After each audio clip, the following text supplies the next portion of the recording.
మంచి కలర్లో పిల్లలు పుట్టాలని చెప్పేసి కుంకుమ పువ్వు ఇది ఎక్కువ కన్జ్యూమ్ చేసేస్తూ ఉంటారు. అండ్ అలాగే జ్యూసెస్ కూడా ఎక్కువ తాగేస్తూ ఉంటారు. వాటి వల్ల ఏమైనా ఎఫెక్ట్ ఉంటుందా? కుంకుమ పువ్వు అనేది ప్రెగ్నెన్సీలో తీసుకోవడం అనేది చాలా సంవత్సరాల నుంచి వస్తున్నది. కానీ బేబీ కలర్ ఏంటంటే మోస్ట్లీ మదర్ అండ్ ఫాదర్ మన జీన్స్ మీద ఆధారపడి ఉంటుందండి.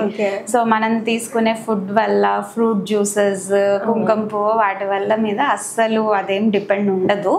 మోస్ట్లీ బేబీ కలర్ అనేది జీన్స్ మీద ఆధారపడి ఉంటుంది. మన మదర్, ఫాదర్ లేకపోతే ఇంట్లో వాళ్ళ తాతగారు, మేనమామ వాళ్ళందరూ ఎట్లా ఉన్నారు ఆ జీన్స్ ని బట్టే బేబీ కలర్ డిసైడ్ అవుతుంది. కానీ కుంకుమ పువ్వు వల్ల, జ్యూసెస్ వల్ల మాత్రం డిసైడ్ అవ్వదండి. ఇవి ఎక్కువ క్వాంటిటీలో కన్జ్యూమ్ చేసేస్తా ఉంటారు కదా, దానివల్ల ఏమన్నా హెల్త్ ఇష్యూ వస్తుంది అంటారా? కుంకుమ పువ్వు, కుంకుమ పువ్వు కానీ ఫ్రూట్ జ్యూసెస్ కానీ?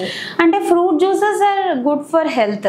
సో ఏదైనా సరే ఒక లిమిట్ లోనే తాగడం మంచిది.